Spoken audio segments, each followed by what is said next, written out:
I thought I had it all: a loving husband, beautiful kids, and a perfect life. But one day, everything changed.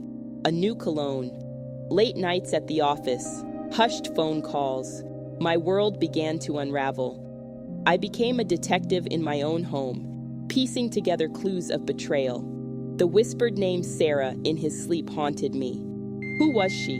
What did she have that I didn't? As I dug deeper, I uncovered lies that shook the foundation of our family. But this isn't just a story of heartbreak.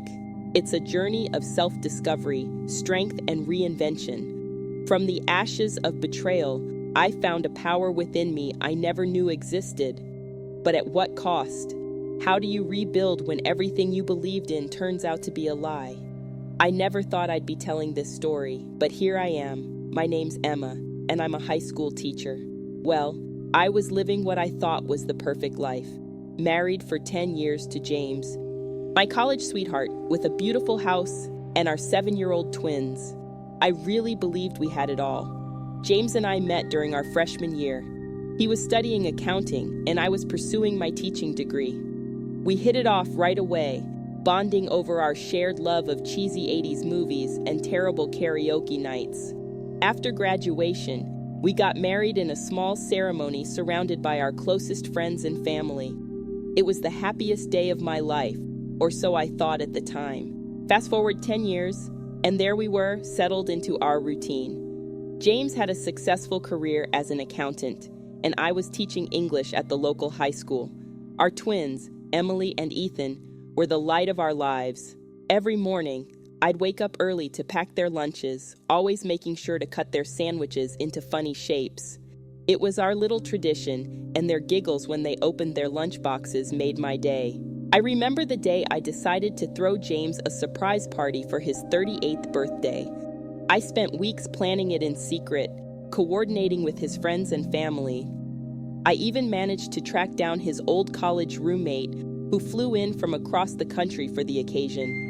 The day of the party, I was a bundle of nerves. I sent James off to work with a kiss and a happy birthday, pretending I had forgotten about his special day. As soon as he left, I sprung into action. I decorated the house with balloons and streamers, baked his favorite chocolate cake, and set up a slideshow of our memories together. When James walked through the door that evening, the look of surprise and joy on his face made all the effort worth it. Our friends and family jumped out shouting surprise, and James was speechless. He hugged me tight and whispered, "You're amazing, Em. I don't know what I'd do without you." The party was a hit. We laughed, danced, and reminisced about old times. James's college roommate told embarrassing stories that had everyone in stitches. As I watched James surrounded by loved ones, his face lit up with happiness. I felt my heart swell with love. This was the man I had chosen to spend my life with, and I couldn't have been more content. Later that night, after the guests had left and we'd tucked the twins into bed, James and I sat on the porch swing, his arm around me. "Thank you for everything. Emma," he said, kissing the top of my head, "you always know how to make me feel special." I snuggled closer to him, feeling warm and safe. "You deserve it, James. I love you." "I love you too, Em. Always and forever." As we sat there, watching the stars and enjoying the quiet moment, I felt like the luckiest woman in the world.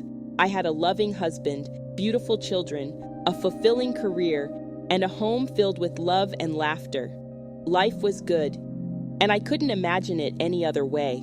Little did I know that this moment of perfect happiness was the calm before the storm. If someone had told me then what was coming, I wouldn't have believed them. But life has a way of throwing curveballs when you least expect them, and my perfect world was about to be turned upside down. Looking back, I wonder if I should have seen the signs. Were there cracks in our relationship that I had been too blind to notice? Or was I just so caught up in my own happiness that I couldn't see what was right in front of me? Whatever the case, I was about to embark on a journey that would test me in ways I never thought possible. But for now, in that moment on the porch swing, with James's arm around me and the memory of the wonderful surprise party fresh in my mind, everything was perfect. And that's how I want to remember it. The calm before the storm. The last moment of blissful ignorance before my world changed forever. Life has a funny way of changing when you least expect it. One day, you're living in what feels like a perfect bubble, and the next, that bubble starts to show tiny, almost imperceptible cracks. That's how it began for me. It was a Tuesday evening when I first noticed something was off. James came home later than usual. His tie loosened and his hair a bit disheveled. "Sorry, Em," he said, kissing me on the cheek. "Big project at work? You know how it is?" I nodded, understanding. After all, his job could be demanding sometimes. "No worries," I replied, reheating his dinner. "The kids missed you at bedtime, though." He looked guilty for a moment. "I'll make it up to them this weekend, promise." Over the next few weeks, late nights became more frequent. At first, I didn't think much of it. James had always been dedicated to his job, and I admired his work ethic. But then I started noticing other little things. One night, as I was doing laundry, I caught a whiff of an unfamiliar perfume on his shirt. It was subtle, but definitely there. My heart skipped a beat, but I quickly dismissed the thought. It was probably just from hugging a coworker or standing too close in an elevator, right? Then came the night James decided to sleep on the couch. I woke up around 2 a.m. to find his side of the bed empty, worried. I went downstairs to find him sprawled on the sofa, still in his work clothes. "James?" I whispered, gently shaking him awake. He jolted up, looking disoriented. "Oh, hey, Em, sorry. I didn't want to wake you when I got in. Fell asleep here, I guess." I frowned. "You could have come to bed. You know I don't mind if you wake me." He rubbed his eyes. I know. I didn't want to disturb you. You work so hard with the kids and your job. You need your rest." His words were sweet, but something about his tone felt off. I couldn't put my finger on it, but a tiny seed of doubt had been planted. The couch sleeping became more frequent. James would come home late, claiming he didn't want to wake me, and crash on the sofa. I'd find him there in the morning, sometimes still in his work clothes, other times changed into pajamas. One morning, as I was making coffee, James stumbled into the kitchen looking worse for wear. "Rough night?" I asked, sliding him a mug. He nodded, avoiding eye contact. "Yeah," tossed and turned a bit. "That couch isn't as comfortable as it looks." I hesitated before speaking. "You know, if you're coming home so late, maybe you could cut back on work a bit. The kids miss you, and honestly, so do I." James looked up, a flash of something in his eyes. Guilt? Annoyance? I couldn't tell. "I can't. And this project is huge. If we land this client, it could mean a big promotion." I sighed. "I understand. Just don't forget about us, okay?" He reached across the table and squeezed my hand. "Never. You and the kids are my world." I wanted to believe him, I really did. But that nagging feeling in the pit of my stomach wouldn't go away. As the days went by, I found myself paying more attention to James's behavior. The way he'd turn away slightly when texting. The hushed phone conversations that would abruptly end when I entered the room. The sudden interest in his appearance. One Saturday, as we were getting ready for a family outing, I noticed James' spritz on a cologne I didn't recognize. "New scent?" I asked casually. He looked startled for a moment. "Oh, yeah. Got it as a gift from a client. Thought I'd try it out." I nodded, but the explanation felt hollow. Since when did accounting clients give such personal gifts? That night after we'd put the kids to bed, I found myself staring at James as he watched TV. He must have felt my gaze because he turned to me with a questioning look. "Everything okay, Em?" I forced a smile. "Yeah, just thinking about how much I love you." He smiled back, but it didn't quite reach his eyes. "Love you too, babe." As I lay in bed that night, James snoring softly beside me, he'd actually come to bed for once, I couldn't shake the feeling that something was terribly wrong. The man sleeping next to me felt like a stranger, and I didn't know why. I wanted to confront him, to ask him outright if there was something going on. But what if I was wrong? What if I was just being paranoid?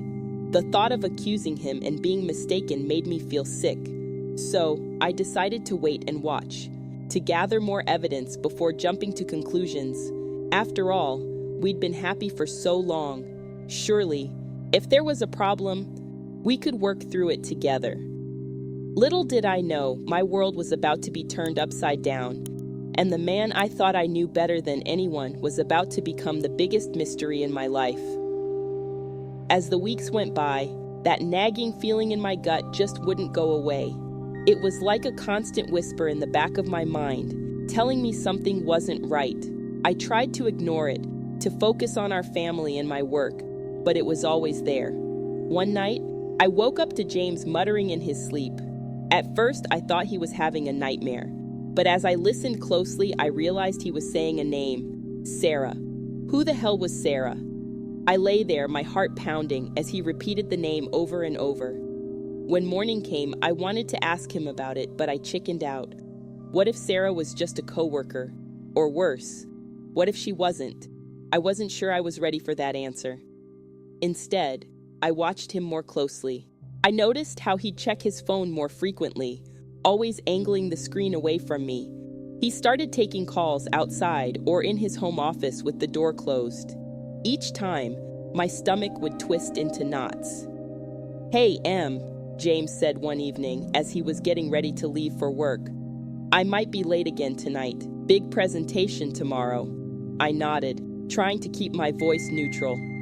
"Okay, good luck with the presentation." He kissed me on the cheek, and I caught a whiff of a new cologne. It was spicier, more intense than his usual scent.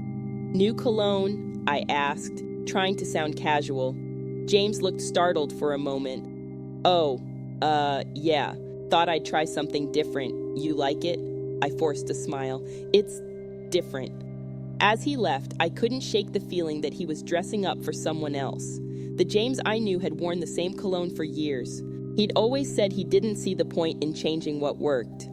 That night, as I was folding laundry, I found a receipt in his pocket. It was from a fancy restaurant downtown, one we'd talked about trying for years but never got around to. The date on the receipt was from last week, a night he'd told me he was working late. My hands shook as I stared at the piece of paper.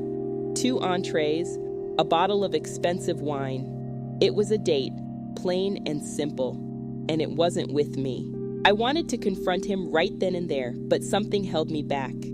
Maybe I was afraid of the truth, or maybe I just needed more proof. Either way, I tucked the receipt into my bedside drawer, a damning piece of evidence in my growing case of suspicion. The next day, I couldn't focus at work. My students noticed something was off, but I brushed off their concerns with a forced smile and a just a bit tired excuse. During my lunch break, I found myself scrolling through James's social media. That's when I saw it. A new female coworker had been tagged in several photos from a recent office party. Sarah. She was beautiful, with long blonde hair and a dazzling smile. In one photo, she stood next to James, both of them laughing at something off camera. I felt like I'd been punched in the gut. Was this the Sarah he'd been mumbling about in his sleep? I zoomed in on the photo, studying their body language. They stood close, too close for my comfort. That evening, when James came home, I tried to act normal. But inside, I was a mess of emotions. Anger, fear, betrayal. "How was your day?" I asked, my voice sounding strained even to my own ears. James shrugged, loosening his tie. Same old yours." I wanted to scream, to throw the restaurant receipt in his face and demand answers. Instead, I said, "Fine, the usual." As we ate dinner in near silence, I couldn't help but wonder if he was thinking about her. Was he wishing he was having dinner with Sarah instead? Later that night, as James slept soundly beside me, I lay awake, my mind racing. How had we gotten here? When had I become so unsure of the man I'd promised to spend my life with? I thought back to our wedding day, how happy and in love we'd been. I remembered the birth of our twins, the way James had cried tears of joy as he held them for the first time. Had it all been a lie? Or had something changed along the way? The next morning, as I was making breakfast for the kids, James came into the kitchen looking more put together than usual. His hair was perfectly styled, and he was wearing a new shirt I didn't recognize. "Big day at work?" I asked, trying to keep the suspicion out of my voice. He nodded, not quite meeting my eyes. "Yeah, important client meeting." As he kissed me goodbye, I noticed he was wearing that new cologne again. The scent lingered long after he'd left, a constant reminder of my growing doubts. I spent the day in a fog, going through the motions at work but not really present.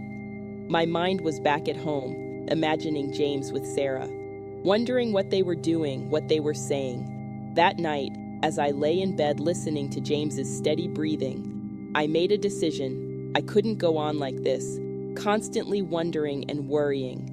I needed answers, and I was going to get them. One way or another, I was going to find out the truth about James and Sarah. Little did I know, the path to the truth would be more painful and complicated than I could have ever imagined. But I was done being in the dark. It was time to shine a light on whatever James was hiding, no matter the consequences. The next morning, I woke up with a sense of determination I hadn't felt in weeks. If James was hiding something, I was going to find out what it was. I couldn't keep living in this limbo of suspicion and doubt. As James got ready for work, I casually mentioned, "Hey, I was thinking of stopping by your office for lunch today. It's been a while since we've done that." I saw a flicker of something, panic, cross his face before he quickly composed himself. "Oh, today's not great. I've got back-to-back meetings." "That's okay," I said, trying to keep my voice light. "Maybe I'll just surprise you another day." He nodded, looking relieved, and kissed me goodbye. As soon as the door closed behind him, I sprang into action. First stop, James's phone. He'd left it charging on the nightstand, probably thinking I'd never snoop. Well, desperate times call for desperate measures. I picked it up, my heart racing as I tried to guess his passcode. Our anniversary? Nope. The kids? Birthdays? Nothing. Finally, I tried his own birthday, and bingo, the phone unlocked. My hands shook as I scrolled through his messages. There were a lot from work, some from his buddies, and then Sarah. My heart dropped as I opened their conversation. The messages weren't explicitly romantic, but there was a familiarity there that made my stomach churn. "Can't wait for our meeting today." One of Sarah's messages read, "Me neither. You always brighten my day," James had replied. I felt sick. I wanted to keep reading, to find something more damning, but I heard the twins stirring in their room. Quickly, I put the phone back and went to get the kids ready for school. After dropping them off, I drove to James's office. I knew it was risky, but I had to see for myself. I parked across the street, feeling like a character in some cheesy detective movie. Hours passed, and nothing happened. I was about to give up when I saw them, James and Sarah, walking out of the building together, laughing and standing way too close.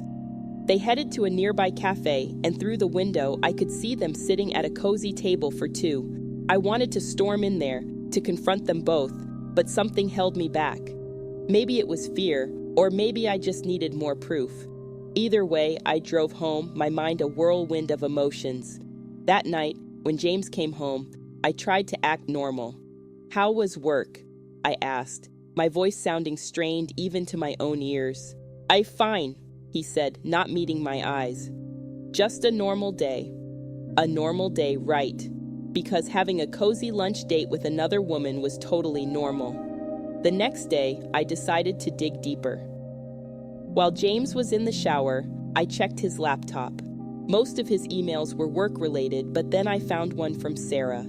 It was about some work project, but the tone was overly friendly, bordering on flirtatious. I was about to close the laptop when a calendar notification caught my eye. "Dinner with S, 8 p.m., it read, scheduled for the following week. My heart sank. S had to be Sarah, right? When James came out of the shower, I casually asked, "Any plans next week? I was thinking we could have a date night." He hesitated for a moment. I might have to work late next Thursday. Big project deadline." I nodded, fighting back tears. He was lying to my face, and I felt like my world was crumbling. That afternoon, I called my best friend, Lisa. I needed to talk to someone before I exploded. "Lisa," I said as soon as she picked up, "I think James is cheating on me." There was a pause on the other end. "Oh, Emma, are you sure?" I poured out everything: the late nights, the new cologne, the suspicious texts and emails, the lunch I'd witnessed. "It doesn't look good," Lisa admitted. "But Emma, you need to be careful. Don't do anything rash." "I know," I sighed, "but I can't just sit here and do nothing." After talking with Lisa, I felt a little better. At least I wasn't crazy. Someone else could see the signs too. That night, as James and I got ready for bed, I watched him closely. He seemed distracted, constantly checking his phone. "Everything okay?" I asked. He looked up, startled. "Yeah, just work stuff." I wanted to scream, to grab his phone and demand to see what was so important. Instead, I just nodded and got into bed. As I lay there, listening to James's steady breathing, I made a decision. I was going to find out the truth, no matter what it took. I couldn't live like this anymore, constantly doubting and second-guessing. Tomorrow, I decided, I would take things to the next level. I'd follow James, track his movements, do whatever it took to get concrete proof. The thought made me feel sick. This wasn't who I was, sneaking around and spying, but what choice did I have? As I drifted off to sleep, I couldn't help but wonder, when did my life turn into this? When did the man I loved become a stranger? And most importantly, what was I going to do when I finally uncovered the truth? Little did I know, the answers to those questions would change my life forever. The path ahead was dark and uncertain, but I was determined to walk it. Because sometimes, the only way out is through. The next few days were a blur of anxiety and failed attempts at uncovering the truth. I felt like I was starring in my own personal soap opera, complete with stakeouts and covert phone checks. But unlike TV, there was no dramatic reveal, no smoking gun, just more questions and a growing sense of dread.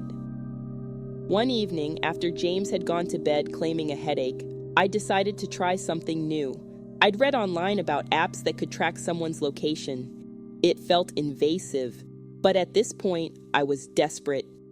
I crept downstairs and grabbed James's phone from where he'd left it charging. My hands shook as I downloaded the app and set it up. Just as I was finishing, I heard footsteps on the stairs. Panicking, I quickly closed everything and put the phone back, my heart racing. "Em, what are you doing up?" James asked, rubbing his eyes. "Just getting some water," I lied, holding up the glass I'd hastily grabbed. "How's your head?" He shrugged. "Better. Coming back to bed." I nodded, following him upstairs, guilt and anxiety churning in my stomach. The next day, I obsessively checked the tracking app. It showed James at his office, then at a nearby deli for lunch. Nothing suspicious. I began to wonder if I was losing my mind. That night, as James slept, I heard him muttering again. Holding my breath, I leaned closer, straining to hear, "Sarah, no, we can't, Emma." My blood ran cold. There it was again, Sarah, and my name. What was he dreaming about? I couldn't take it anymore. I needed to know who this Sarah was. The next day, while James was at work, I drove to his office. I'd never done anything like this before, and my hands shook as I gripped the steering wheel. I waited in the parking lot, feeling like the world's worst stalker. After what felt like hours, I saw James emerge from the building. My heart leapt into my throat as I saw he wasn't alone. A tall, blonde woman walked beside him, laughing at something he said. Sarah. It had to be. They walked to a nearby coffee shop, and through the window, I could see them sitting close, heads bent together over some papers. It looked innocent enough, but the way James smiled at her, the way his hand lingered on her arm as he pointed something out, it made my stomach churn. I wanted to storm in there to confront them both, but what would I say? "Hi, I'm the wife you're betraying. Nice to meet you, Sarah." Instead, I sat there, tears streaming down my face, watching my husband with another woman. When I got home, I was a mess. I tried to pull myself together before the kids got back from school, but I must have done a poor job because Emily asked, "Mommy, why are your eyes red?" "Just allergies, sweetheart," I lied, hating myself for it. That night, I decided to try one last thing. While James was in the shower, I set up my phone to record his sleep talking. Maybe if I had concrete evidence, I could finally confront him. As we got into bed, James turned to me. "Everything okay, Em? You've seemed off lately." For a moment, I considered spilling everything, but instead, I forced a smile. "Just tired. Work's been crazy." He nodded, seemingly satisfied with my answer. As he drifted off to sleep, I lay awake, waiting. Hours passed. Just as I was about to give up, James started muttering. I held my breath, straining to hear. "Sarah. No. Can't leave Emma. Kids." My heart shattered. There it was, proof that Sarah wasn't just a coworker. James was considering leaving me for her. I spent the rest of the night crying silently, trying not to wake him. When morning came, I felt hollow, empty. As James got ready for work, acting like everything was normal, I wanted to scream. How could he stand there, making small talk about the weather when our entire life together was crumbling? After he left, I listened to the recording again and again. Each time, it felt like a knife twisting in my gut. I thought about sending it to him, forcing him to confront what he'd said, but something held me back. Maybe I was a coward. Maybe I was just delaying the inevitable. Or maybe, deep down, I still held on to a shred of hope that this was all a misunderstanding. I called in sick to work, unable to face my students in this state. Instead, I spent the day in a daze, alternating between crying and staring blankly at the wall. When the kids came home from school, I put on a brave face. We baked cookies together, and for a brief moment, as we laughed over Ethan's misshapen attempts, I felt a flicker of normalcy. But as I tucked them into bed that night, a wave of sadness washed over me. What would happen to them if James and I split up? How could I protect them from the fallout of their father's betrayal? Later, as James and I sat watching TV in silence, I couldn't help but wonder, was this the calm before the storm? How much longer could we go on pretending everything was fine? I went to bed that night with a heavy heart, no closer to confronting James than I had been days ago. But I knew one thing for certain: something had to give. This limbo of suspicion and fear couldn't go on forever. Little did I know, the universe was about to force my hand in the most unexpected way possible. The next few days were a blur of anxiety and indecision. I felt like I was walking on eggshells in my own home, constantly watching James for any sign, any clue that might confirm my suspicions. But he seemed to be on high alert too, careful not to leave his phone unattended or give me any reason to question his whereabouts. One night, as we were getting ready for bed, I decided to take a risk. "James," I said, trying to keep my voice steady, "is everything okay with us?" He looked at me, surprise flickering across his face. "Of course, Em. Why wouldn't it be?" I took a deep breath. "You've just seemed distant lately. Is there something you want to talk about?" For a moment, as soon as his car pulled out of the driveway, I sprang into action. I knew it was wrong, but I couldn't help myself. I started going through his things, searching for any evidence of his affair. I checked his dresser drawers, his nightstand, even the pockets of his suits. Nothing. I was about to give up when I noticed a shoebox tucked away in the back of our closet. My hands shook as I pulled it out and opened it. Inside, I found a collection of receipts, movie ticket stubs, and in a small velvet box. My heart pounding, I opened it to find a delicate silver necklace with a heart pendant. There was a note tucked inside. "To Sarah, all my love, Jay." I felt like I'd been punched in the gut. This was it, the proof I'd been looking for. But now that I had it, I almost wished I didn't. I spent the rest of the day in a daze, alternating between crying and feeling numb. When it was time to pick up the kids from school, I somehow managed to pull myself together. I couldn't let them see me like this. That evening, as we sat around the dinner table, I watched James interact with our children. He was laughing at Ethan's jokes, helping Emily with her homework. How could he sit there, playing the role of the perfect father, when he was betraying all of us? After the kids went to bed, I paced in our bedroom, debating what to do. Should I confront him, throw the necklace in his face and demand answers? Or should I wait, gather more evidence? In the end, exhaustion won out. I crawled into bed, turning my back to James's side. When he came in later, I pretended to be asleep. The next morning, I woke up with a plan. I was going to follow James. I knew it was crazy, something out of a bad detective novel, but I needed to see for myself. I dropped the kids off at school and then drove to James's office.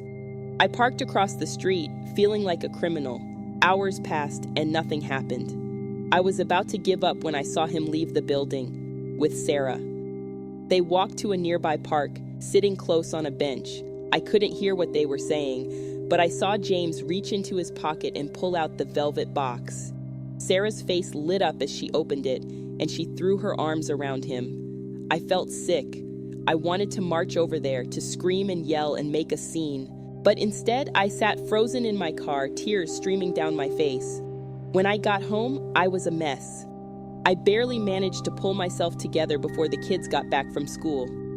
As I helped them with their homework, I couldn't stop thinking about what I'd seen. How could James do this to us, to our family, that night? As James and I got ready for bed, I couldn't take it anymore. "Who's Sarah?" I blurted out. James froze, his toothbrush halfway to his mouth. What?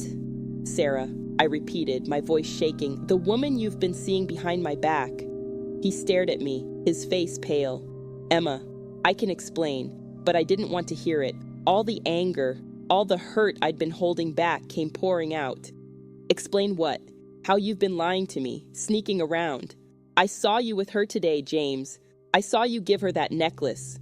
James's face crumpled. "Emma, please. It's not what you think." "Then what is it?" I shouted, not caring if the kids heard. "Because from where I'm standing, it looks like you're having an affair."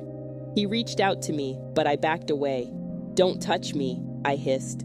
"I want the truth, James, all of it, now." As I stood there, trembling with anger and hurt, I realized this was it, the moment of truth. Whatever James said next would change our lives forever. But a small part of me, the part that still loved him despite everything, hoped against hope that there was an explanation, that this was all a big misunderstanding. Little did I know, the truth was far more complicated and painful than I could have ever imagined. I stood there, staring at James, waiting for an explanation that could somehow make this all okay. But the look on his face told me everything I needed to know. There was no misunderstanding, no innocent explanation, just the ugly truth I'd been dreading for weeks. "Emma, James started, his voice shaking. "I never meant for this to happen. Sarah and I held up my hand, silencing him. "How long?" I asked, my voice barely above a whisper. He looked down, unable to meet my eyes. 6 months, he mumbled. 6 months. Half a year of lies, of sneaking around behind my back. I felt like I was going to be sick. "Do you love her?" The words came out before I could stop them, and I wasn't sure I wanted to know the answer. James hesitated, and in that moment of silence, my world shattered. I think I do," he finally said. I don't remember much of what happened next. There was yelling, crying, accusations thrown back and forth. At some point, I heard our bedroom door open, and Emily's small voice asked, "Mommy, Daddy, what's wrong?" We both froze, suddenly remembering we weren't alone in the house. James went to deal with the kids while I sat on our bed, feeling numb. When he came back, I had only one question left. What happens now? James sighed, running his hand through his hair. I don't know, Em, I really don't. That night, James slept on the couch. I lay awake in our bed, no, my bed now, staring at the ceiling, replaying every moment of our marriage in my head. Had there been signs I'd missed? Was I partly to blame for not seeing this coming? The next few days were a blur.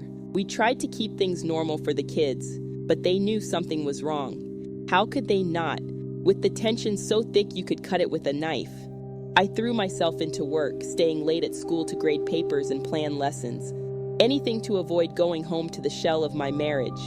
One afternoon, as I was packing up to leave, my colleague, Mark, stopped by my classroom. Emma, are you okay? You've seemed off lately. I wanted to laugh. Off. My entire world had been turned upside down, and all he could say was that I seemed off. But looking at Mark's concerned face, something in me broke. Before I knew it, I was sobbing, telling him everything. The suspicions, the investigation, the confrontation, it all came pouring out.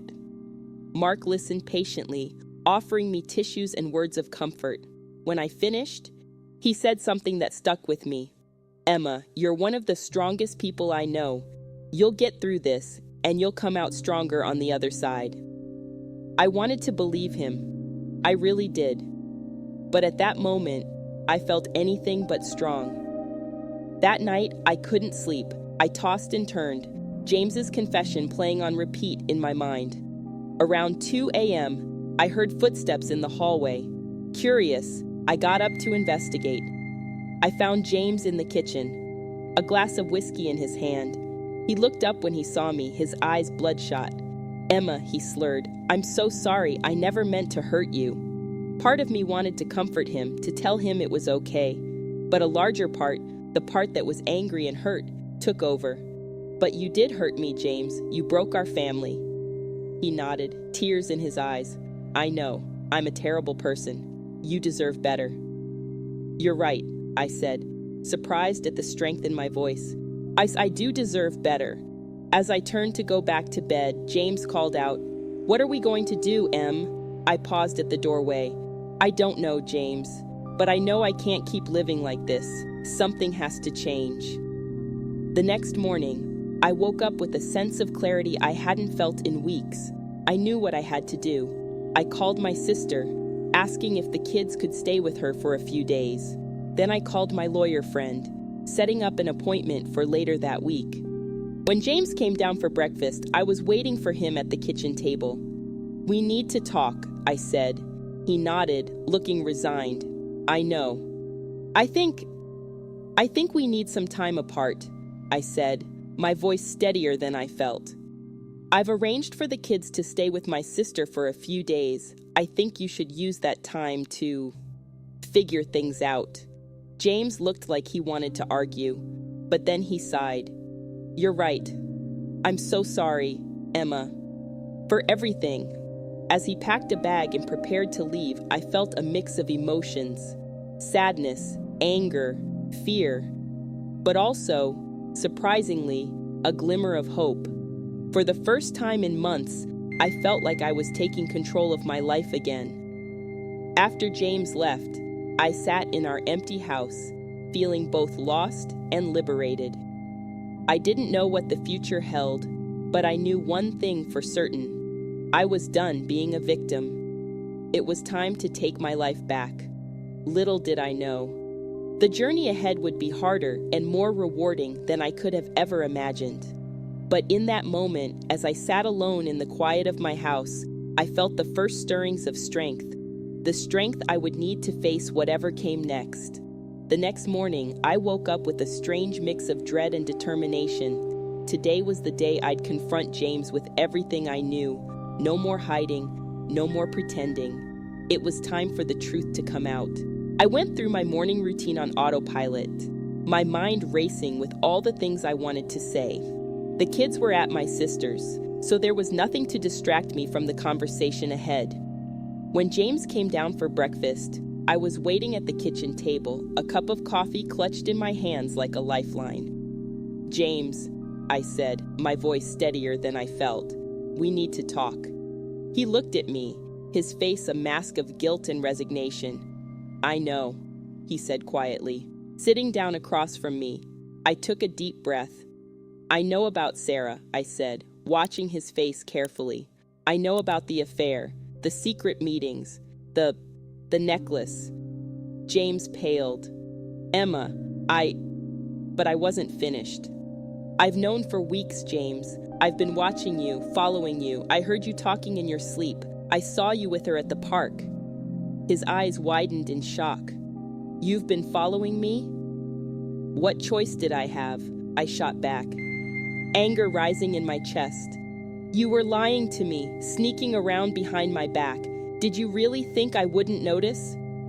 James slumped in his chair, looking defeated. "I never meant for this to happen," he said softly. "But it did happen," I said, my voice shaking. "You chose to have an affair. You chose to betray me, to betray our family." He nodded, unable to meet my eyes. "You're right. I'm so sorry, Emma. I know that doesn't fix anything. But I am truly sorry."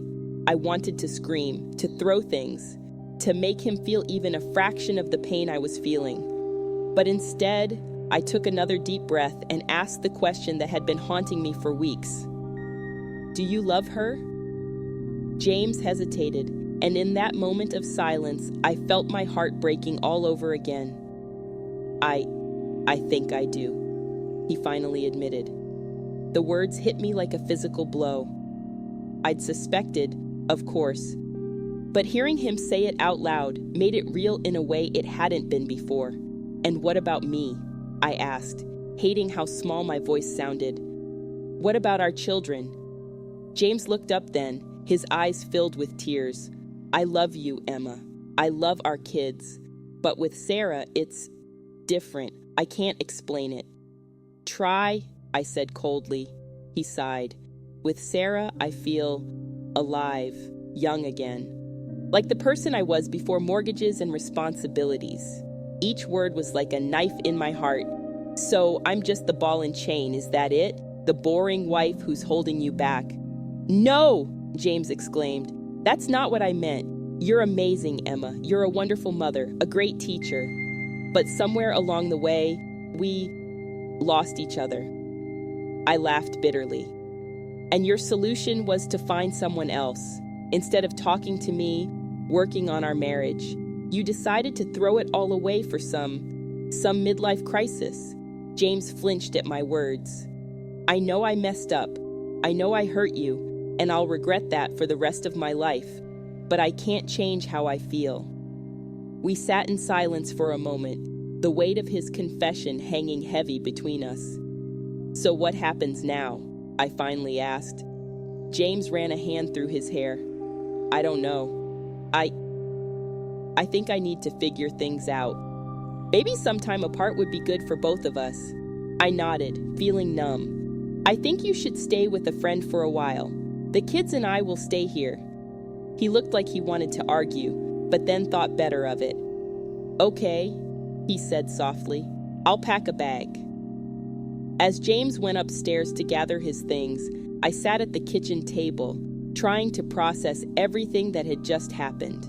Part of me wanted to call him back, to beg him to stay and work things out. But a larger part, the part that had been growing stronger over the past few weeks, knew that this was necessary. When James came back down with a duffel bag, he paused in the doorway.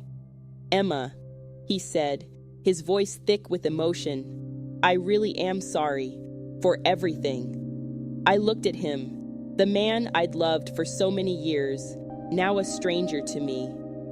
"I know," I said quietly, "but sometimes sorry isn't enough." As the front door closed behind him, I felt a strange mix of emotions wash over me. Sadness, anger, fear, but also, surprisingly, a sense of relief. The truth was finally out in the open. No more lies, no more pretending. I didn't know what the future held, I didn't know if James and I could ever repair the damage that had been done. But I did know one thing. I was stronger than I'd given myself credit for. I'd survived the confrontation I'd been dreading for weeks, and I was still standing. As I sat in the quiet of my house, I realized that this wasn't the end. It was a new beginning. And for the first time in a long time, I felt a glimmer of hope for what that beginning might bring. The days after James left were a blur of emotions. One moment I'd be furious, ready to set fire to every reminder of him in the house. The next, I'd be sobbing into my pillow, wondering how I'd ever move on. It was like being on a roller coaster I couldn't get off. The kids came back from my sister's, and I had to put on a brave face. "Daddy's going to be staying with Uncle Tom for a while," I told them, trying to keep my voice steady. "He and Mommy need some time to figure things out." Emily, always the perceptive one, asked, "Are you and Daddy getting a divorce?" The question hit me like a punch to the gut. I wanted to say no, to reassure them that everything would be okay. But I couldn't bring myself to lie. "I don't know, sweetie," I said honestly. "But no matter what happens, Daddy and I both love you very much." As the days turned into weeks, I fell into a routine of sorts. Wake up, get the kids to school, go to work, come home, make dinner, help with homework, put the kids to bed, rinse and repeat. It was mind-numbing, but it kept me going. At night, when the house was quiet and I was alone with my thoughts, that's when the real struggle began. I'd lie awake, replaying every moment of my marriage, wondering where it all went wrong. Was I not attentive enough? Not exciting enough? What did Sarah have that I didn't? One particularly bad night, I found myself standing in front of the bathroom mirror, scrutinizing every flaw. The wrinkles around my eyes, the extra pounds I'd never lost after the twins were born. No wonder James had looked elsewhere, I thought bitterly. But then, as I stared at my reflection, something inside me snapped. No, I refused to let James's actions define my worth. I was more than just his wife, more than just a mother. I was Emma, damn it, and I deserved better. The next day, I called my friend Lisa. "I need a change," I told her. "Something drastic." An hour later, I was sitting in a salon chair, watching as inches of my hair fell to the floor. When the stylist spun me around to face the mirror, I hardly recognized myself. Gone was the long, mousy brown hair I'd had for years. In its place was a chic, shoulder-length cut with caramel highlights. "Well?" Lisa asked, watching my reaction anxiously. I touched my new hair, a smile spreading across my face. "I love it," I said, and I meant it. That haircut was just the beginning. I started going to the gym, not to lose weight, but to feel strong. I enrolled in a creative writing class I'd always been interested in, but never had the time for. I reconnected with old friends I'd lost touch with over the years. Slowly but surely, I started to feel like myself again. Not the version of me that was James's wife, but the Emma I'd been before. Confident, independent, full of life. Of course, it wasn't all smooth sailing. There were still nights when I'd cry myself to sleep. Days when the sight of a happy couple would send me spiraling. And dealing with the legal aspects of separation was a nightmare I wouldn't wish on anyone. But through it all, I held on to that spark of strength I'd found. I refused to let James's betrayal destroy me. One evening, as I was helping Emily with her homework, she looked up at me and said, "Mommy, you seem happier lately." Her words caught me off guard. "Do I?" I asked. She nodded. "You smile more, and you sing in the car again. I missed that."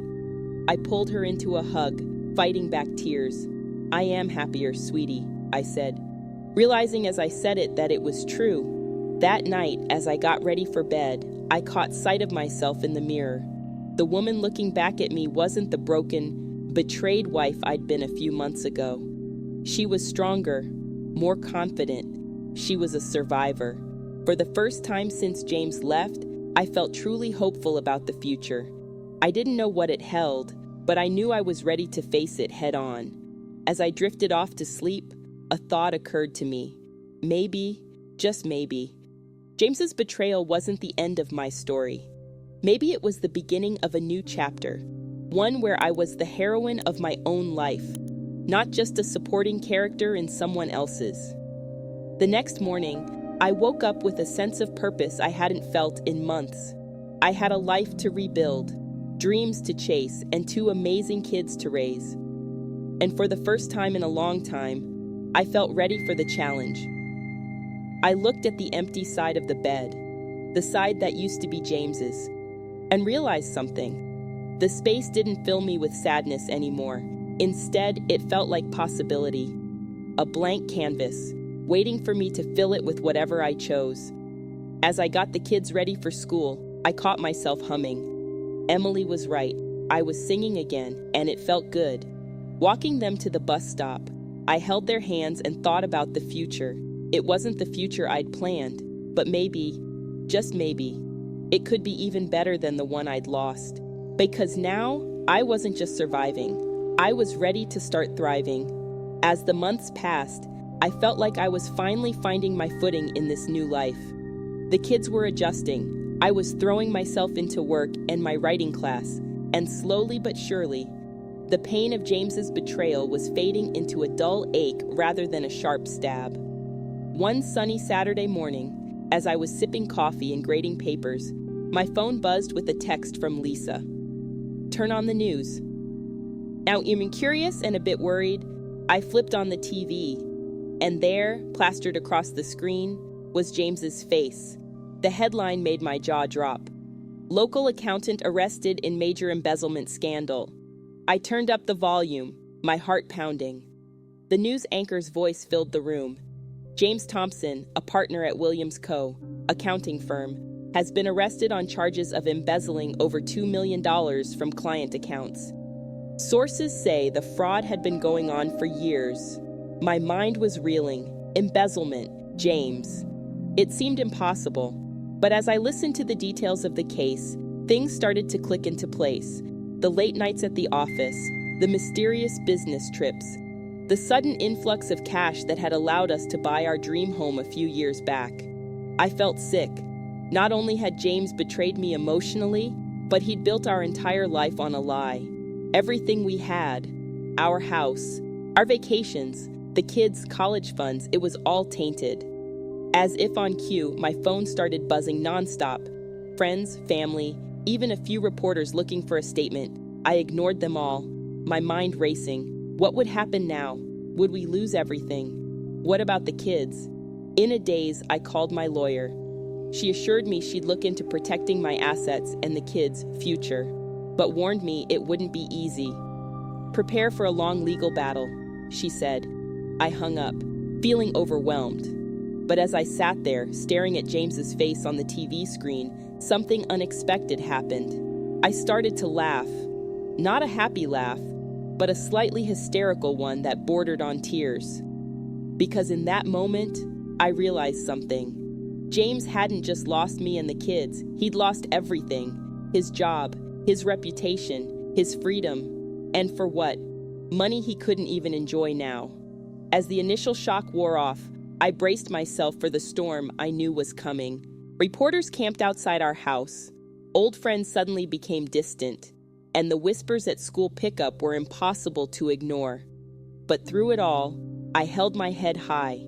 I answered questions honestly when I had to, shielded the kids as much as I could, and focused on moving forward.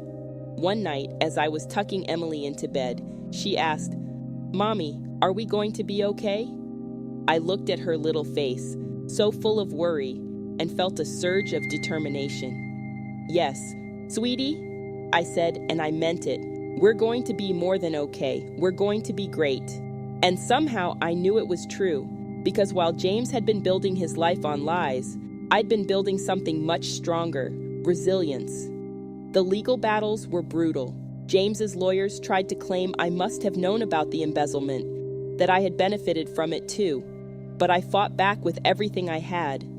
I provided financial records showing I'd had no access to James's business accounts, testified about his secretive behavior, and even presented evidence of his affair to show how he'd been living a double life. It was exhausting and often humiliating, but I refused to let James drag me down with him. In the end, justice prevailed. James was sentenced to 15 years in prison. I was cleared of any involvement, and while we lost the house and a significant portion of our savings, the judge ruled that James's personal assets should be used to repay his victims rather than be seized by the state. It wasn't much, but it was enough to give me and the kids a fresh start. As I walked out of the courthouse after the final hearing, I felt lighter than I had in years. The reporters were still there, shouting questions, but this time, I didn't shy away. "Mrs. Thompson, how do you feel about the verdict?" I paused, considering my words carefully. "I feel free," I said finally. "Free to move on, free to build a new life for myself and my children. James made his choices, and now he has to live with the consequences. But me, I'm just getting started." With that, I walked away, head held high. I had no idea what the future held, but for the first time in a long time, I was excited to find out. That night, as I tucked the kids into bed, I looked around our small new apartment. It wasn't the dream home we'd had before, but it was ours, clean, honest, and full of potential. "Mommy," Ethan said sleepily, "are you sad about Daddy?" I thought about it for a moment. "No, sweetie," I said honestly. "I'm not sad, I'm proud of us. We're strong, and we're going to be just fine." As I closed their bedroom door, I caught sight of myself in the hallway mirror. The woman looking back at me wasn't the naive wife I'd been a year ago, or the broken-hearted victim I'd been 6 months ago. She was a survivor, a fighter, and she was ready for whatever came next, because sometimes, when your whole world falls apart, you discover you're strong enough to build a better one.